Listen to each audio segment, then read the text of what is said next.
File 12 अंक 12 आरंभ। रात को गोबर झुनिया के साथ चला तो ऐसा कांप रहा था जैसे उसकी नाक कटी हुई हो।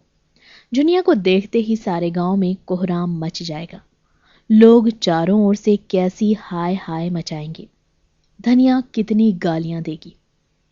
ये सोच सोचकर उसके पांव पीछे रह गए थे। होरी का तो उसको भय न था। वो केवल एक बात थाड़ेंगे फिर शांत हो जाएंगे। डर था धनिया का, जहर खाने लगेगी, घर में आग लगाने लगेगी। नहीं, इस वक्त वो झुनिया के साथ घर नहीं जा सकता। लेकिन कहीं धनिया ने झुनिया को घर में घुसने ना दिया और झाड़ू लेकर मारने दौड़ी तो वो बेचारी कहां जाएगी। अपने घर तो लौट ही नहीं सकती।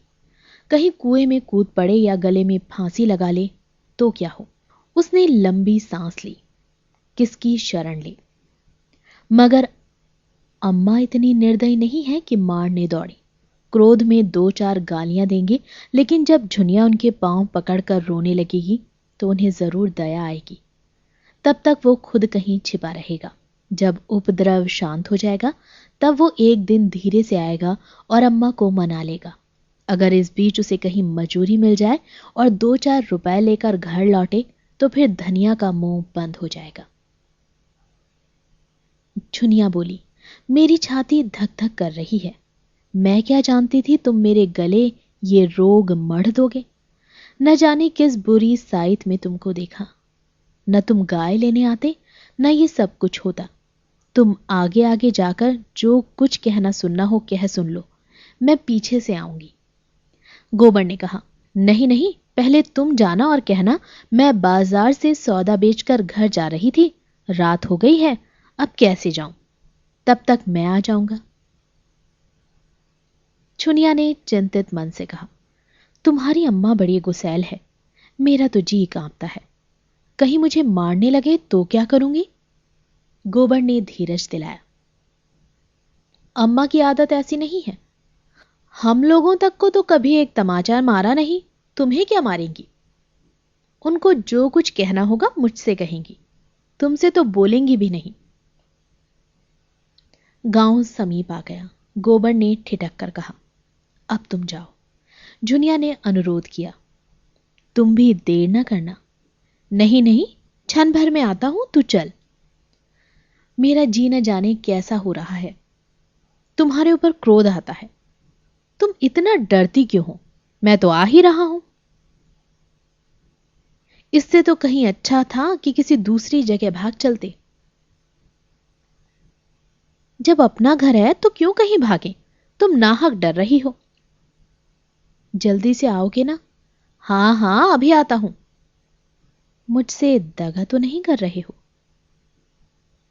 मुझे घर भेजकर कहीं आप चलते बनो। इतना नीच नहीं हूं झूना। जब तेरी बाह पकड़ी है तो मरते दम तक निभाऊंगा। चुनिया घर की ओर चली। गोबर एक क्षण दुविधा में पड़ा रहा। फिर एकाएक सिर मंडराने वाली धिक्कार की कल्पना भयंकर रूप धारण करके उसके सामने आकर खड़ी हो गई। कहीं सचमुच अम्मा मारने दौड़े तो क्या हो। उसके पांव जैसे धरती से चिमट गए। उसके और उसके घर के बीच केवल आमों का छोटा सा बाग था। चुनिया की काली परछाई धीरे धीरे जाती हुई दिख रही थी। उसकी ज्ञानेंद्रियां बहुत तेज हो गई थी।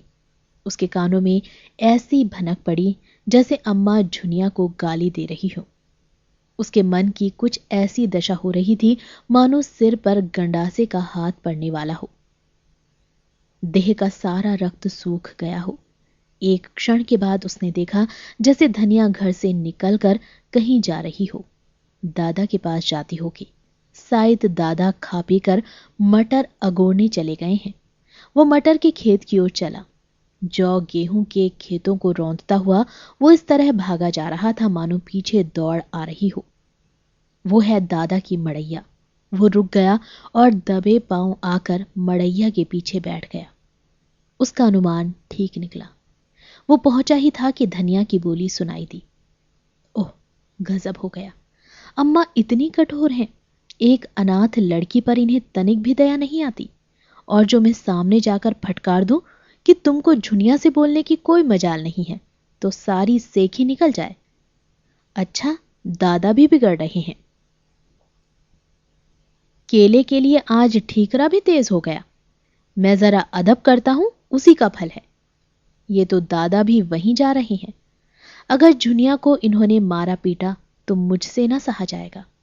भगवान, अब तुम्हारा ही भरोसा है। मैं न जानता था इस विपत में जान फंसेगी। झुनिया मुझे अपने मन में कितना धूर्त, कायर और नीच समझ रही होगी, मगर उसे मार कैसे सकते हैं, घर से निकाल भी कैसे सकते हैं? क्या घर में मेरा हिस्सा नहीं है? अगर झुनिया पर किसी ने हाथ उठाया तो आज महाभारत हो जाएगा। माँ बाप जब तक लड़कों की रक्षा करें तब तक माँ बाप हैं।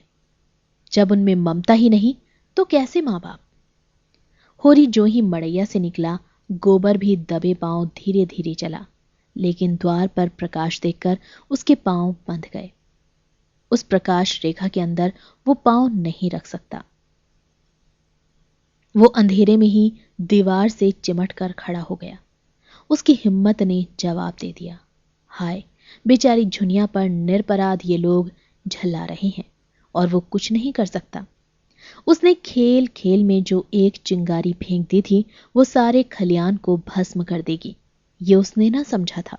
और अब उसमें इतना साहस न था कि सामने आकर कहे, हाँ, मैंने चिंगारी फेंकी है। जिन टिकौनों से उसने अपने मन को संभाला था वो सब इस भूकंप के नीचे आ रहे और झोपड़ा नीचे गिर पड़ा। वो पीछे लौटा। अब वो झुनिया को क्या मुंह दिखाए? वो 100 कदम चला, पर इस तरह जैसे कोई सिपाही मैदान से भागे।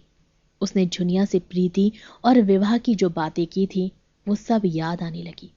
वो अभिसार की मीठी स्मृतियां याद आई, जब वो अपने उन्मत्त उस सांसों से, अपनी नशीली चितवनों में मानो अपने प्राण निकालकर उसके चरणों पर रख देता था। झुनिया किसी वियोगी पक्षी की भांति अपने छोटे से घोंसले में एकांत जीवन काट रही थी। वहां नर का मत आग्रह न था, न वो उद्दीप्त उल्लास, न शावकों की मीठी आवाजें, मगर बहेलिया का जाल और छल भी तो वहां न था। गोबर ने उसके एकांत घोंसले में जाकर उसे कुछ आनंद पहुंचाया या नहीं, कौन जाने, पर उसे विपत्ति में तो डाल ही दिया। वो संभल गया। भागता हुआ सिपाही मानो अपने एक साथी का बढ़ावा सुनकर पीछे लौट पड़ा। उसने द्वार पर आकर देखा तो किवाड़ बंद हो गए थे। किवाड़ों के दराजों से प्रकाश की रेखाएं बाहर निकल रही थी। उसने एक दराज से बाहर झांका। धनिया उसे समझा रही थी, बेटी, तू चलकर घर में बैठ, मैं तेरे काका और भाइयों को देख लूंगी। जब तक हम जीते हैं किसी बात की चिंता नहीं। हमारे रहते कोई तुझे तिरछी आंखों देख भी ना सकेगा। गोबर गदगद हो गया।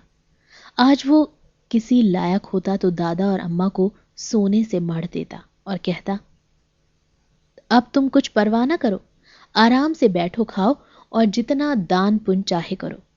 छुनिया के प्रति अब उसे कोई शंका नहीं है। वो उसे जो आश्रय देना चाहता था वो मिल गया। छुनिया उसे दगाबाज समझती है तो समझे। वो तो अब तभी घर आएगा जब वो पैसे के बल से सारे गांव का मुंह बंद कर सके और दादा और अम्मा उसे कुल का कलंक न समझकर कुल का तिलक समझे।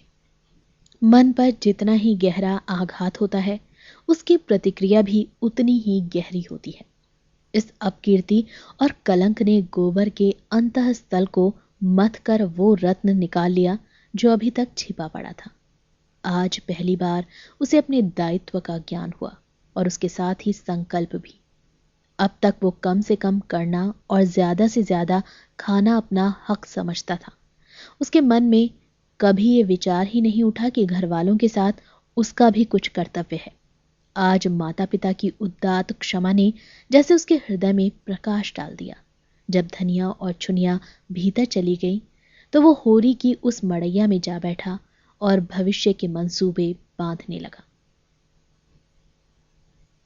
शहर के बेलदारों को 5-6 आने रोज मिलते हैं, ये उसने सुन रखा था। बाहर उसे 6 आने रोज मिले और वो 1 आने में गुजर कर ले तो 5 आने रोज बच जाएंगे। महीने में 10 रुपए होते हैं और साल भर में 125। वो 125 की थैली लेकर घर आए तो किसकी मजाल है जो उसके सामने मुंह खोल सके। यही दाता दीन और यही पटेश्वरी आकर उसकी हाँ में हाँ मिलाएंगे और छुनिया तुम्हारे गर्व के भूल जाए। 2-4 साल वो इसी तरह कमाता रहे तो घर का सारा दलिद्दर मिट जाए।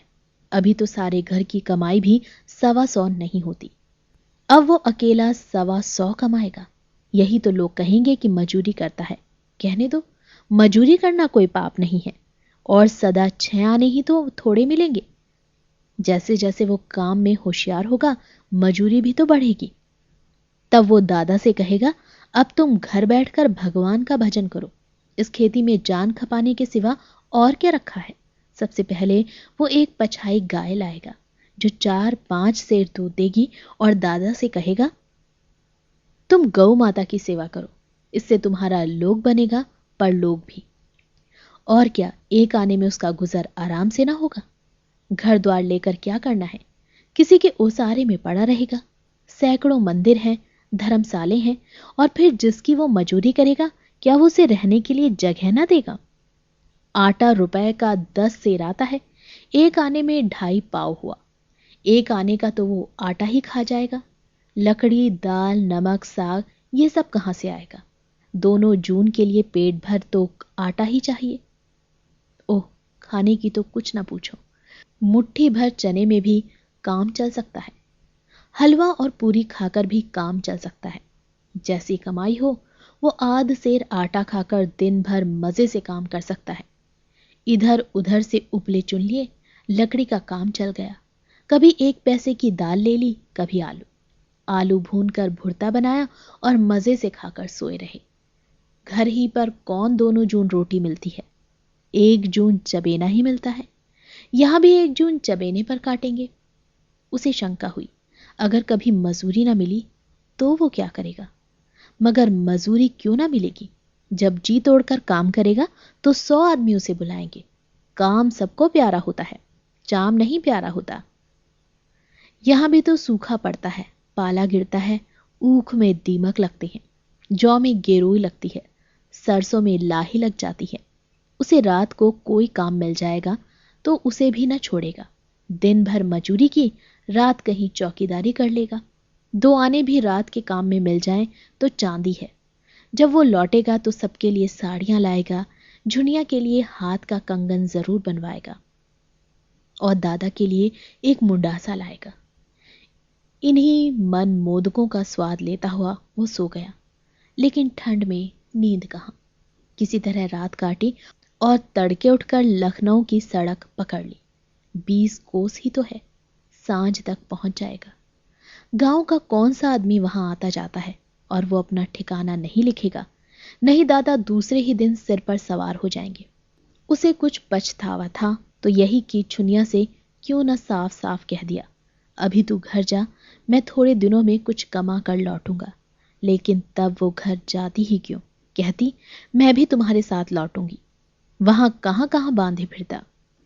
दिन चढ़ने लगा, रात को कुछ न खाया था, भूख मालूम होने लगी, पांव लड़खड़ाने लगे। कहीं बैठकर दम लेने की इच्छा होती थी। बिना कुछ पेट में डाले वो अब नहीं चल सकता। लेकिन पास में 1 पैसा भी नहीं है। सड़क के किनारे झड़ बेरियों के झाड़ थे।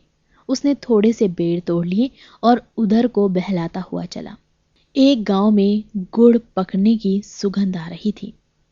अब मन न माना, कोल्हाड़ में जाकर लोटा डोर मांगा और पानी भरकर चुल्लू से पीने बैठा कि एक किसान ने कहा, अरे भाई, क्या निराला ही पानी पियोगे, थोड़ा सा मीठा खा लो। अब की और चला लें कोल्हू और बना लें खांड। अगले साल तक मिल तैयार हो जाएगी, सारी ऊख खड़ी बिक जाएगी, गुड़ और खांड के भाव चीनी मिलेगी। ते हमारा गुड़ कौन लेगा। उसने एक कटोरे में गुड़ की कई पिंडियां लाकर दी। गोबर ने गुड़ खाया, पानी पिया। तंबाकू तो पीते होंगे, गोबर ने बहाना किया। अभी चिलम नहीं पीता। बूढ़े ने प्रसन्न होकर कहा, बड़ा अच्छा करते हो भैया, बुरा रोग है, एक बेर पकड़ लो तो जिंदगी भर नहीं छोड़ता। इंजन को कोयला पानी भी मिल गया। चाल तेज हो गई। जाड़े के दिन न जाने कब दोपहर हो गया। एक जगह देखा, एक युवती एक वृक्ष के नीचे पति से सत्याग्रह किए बैठी थी। पति सामने खड़ा उसे मना रहा था। 2-4 राहगीर तमाशा देखने खड़े हो गए थे। गोबर भी खड़ा हो गया। मान लीला से रोचक और कौन जीवन नाटक होगा। युवती ने पति की ओर घूर कर कहा, मैं न जाऊंगी, न जाऊंगी, न जाऊंगी। पुरुष ने जैसे अल्टीमेटम दिया, न जाएगी, न जाऊंगी, न जाएगी, न जाऊंगी। पुरुष ने उसके केश पकड़कर घसीटना शुरू किया। युवती भूमि पर लेट गई। पुरुष ने हार कर कहा, मैं फिर कहता हूं, उठकर चल। स्त्री ने उसे दृढ़ता से कहा, मैं तेरे घर 7 जन्म न जाऊंगी, बोटी बोटी काट डाल। मैं तेरा गला काट लूंगा तो फांसी पाओगे। पुरुष ने उसके केश छोड़ दिए और सिर पर हाथ रखकर बैठ गया। पुरुषत्व अपनी चरम सीमा तक पहुंच गया। उसके आगे अब उसका कोई बस नहीं है।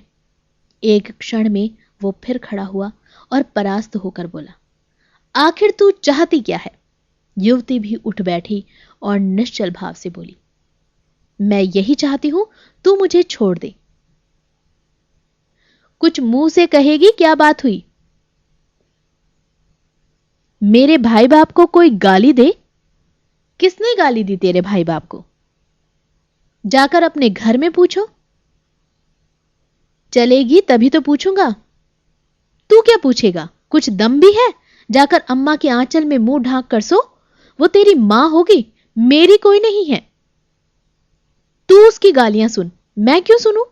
एक रोटी खाती हूं तो 4 रोटी का काम करती हूं। क्यों किसी की धौंस सहूं? मैं तेरा एक पीतल का छल्ला भी तो नहीं जानती। राहगीरों को इस कलह में अभिनय का आनंद आ रहा था, मगर उसके जल्द समाप्त होने की कोई आशा न थी। मंजिल खोटी होती थी।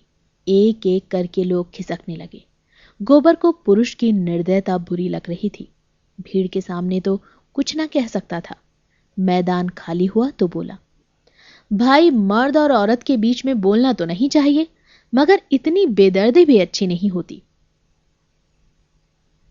पुरुष ने कौड़ी किसी आंखें निकालकर पूछा, तुम कौन हो? गोबर ने निशंक भाव से कहा, मैं कोई नहीं, लेकिन अनुचित बात देखकर सभी को बुरा लगता है। पुरुष ने सिर हिलाकर कहा, मालूम होता है अभी मेहरिया नहीं आई, तभी इतना दर्द है। मेहरिया आएगी तो भी उसके झोंटे पकड़कर ना खींचूंगा। अच्छा, तो अपनी राह लो। मेरी औरत है, मैं उसे मारूंगा, काटूंगा। तुम कौन होते हो बोलने वाले? चले जाओ सीधे, यहां मत खड़े हो। गोबर का गरम खून और गरम हो गया। वो क्यों चला जाए? सड़क सरकार की है, किसी के बाप की नहीं है। वो जब तक चाहे वहां खड़ा रह सकता है, वहां से हटाने का किसी को अधिकार नहीं। पुरुष ने होंठ दबाकर कहा,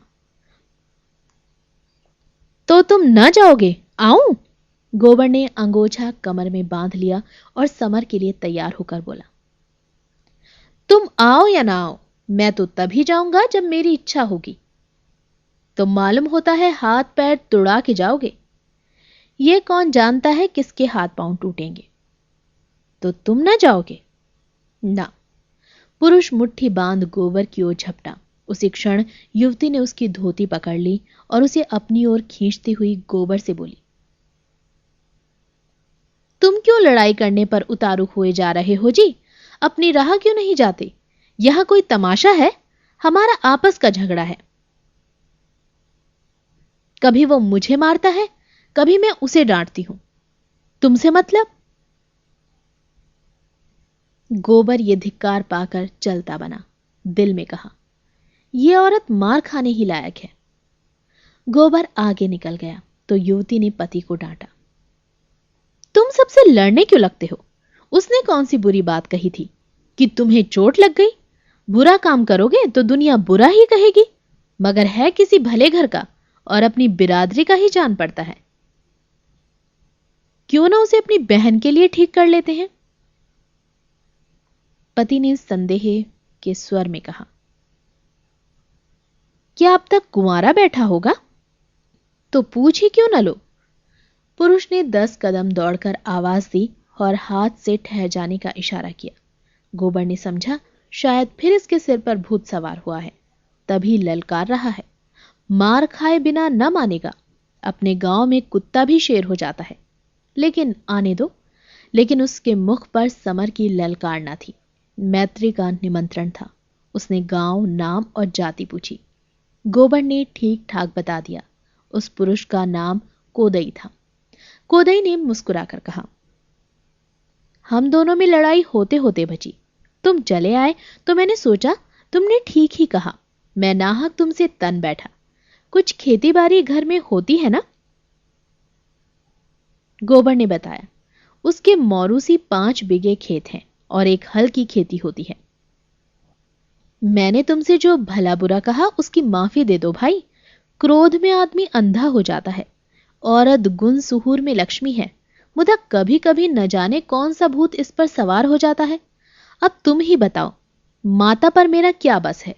जन्म तो उन्होंने ही दिया है, पाला पोसा तो उन्होंने है। जब कोई बात होगी तो मैं जो कुछ कहूंगा लुगाई ही से कहूंगा। उस पर अपना बस है।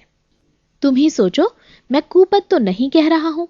हां, मुझे उसका बाल पकड़कर घसीटना न था, लेकिन औरत जात बिना कुछ ताड़ना दिए काबू में भी तो नहीं रहती। चाहती है मां से अलग हो जाऊं। तुम ही सोचो, कैसे अलग हो जाऊं और किससे अलग हो जाऊं? अपनी मां से, जिसने जन्म दिया? ये मुझसे ना होगा। औरत रहे या जाए। गोबर को भी अपनी राय बदलनी पड़ी। माता का आदर करना तो सबका धर्म है भाई। माता से कौन उऋण हो सकता है? कोदई ने उसे अपने घर चलने का नेवता दिया। आज वो किसी तरह लखनऊ नहीं पहुंच सकता। कोस 2 कोस जाते जाते सांझ हो जाएगी। रात को कहीं टिकना ही पड़ेगा। गोबर ने विनोद किया, लुगाई मान गई? ना मानेगी तो क्या करेगी? मुझे तो उसने ऐसी फटकार बताई कि मैं लजा गया। वो खुद पछता रही है। चलो जरा माताजी को समझा देना। मुझसे तो कुछ कहते नहीं बनता। उन्हें भी सोचना चाहिए कि बहू को बाप भाई की गाली क्यों देती है। हमारी ही बहन है। 4 दिन में उसकी सगाई हो जाएगी। उसकी सास हमें गालियां दे तो उसे सुना जाएगा। सब दोष लुगाई का ही नहीं है, माता का भी दोष है। जब हर बात में वो अपनी बेटी का पक्ष करेगी तो हमें बुरा लगेगा ही। इसमें इतनी बात अच्छी है कि घर से रूठ कर चली जाए, पर गाली का जवाब गाली से नहीं देती। गोबर को रात के लिए कोई ठिकाना चाहिए था। कोदई के साथ हो लिया। दोनों फिर उसी जगह आए जहां युवती बैठी हुई थी। वो अब गृहिणी बन गई थी। जरा सा घूंघट निकाल लिया था और लजाने लगी थी। कोदई ने मुस्कुराकर कहा, ये तो आते ही न थे। ऐसी डांट सुनने के बाद उनके घर कैसे जाएं?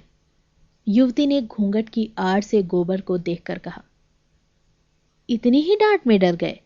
लुगाई आ जाएगी तब कहां भागोगे? गांव समीप ही था। गांव क्या था, पुरवा था। 10-12 घरों का, जिसमें आधे खपरैल के थे, आधे फूस के। कोदई ने अपने घर पहुंचकर खाट निकाली, उस पर एक दरी डाल दी, शरबत बनाने को कह चिलम भर लाया, और एक क्षण में वही युवती लोटे में शरबत लेकर आई और गोबर को पानी का एक छींटा मारकर मानो क्षमा मांग ली। वो अब उसका नंदोई हो रहा था। फिर क्यों ना अभी से छेड़छाड़ शुरू कर दे। अंक 12 समाप्त। इस उपन्यास का शेष सुनने के लिए कृपया अंक 13 सुनें।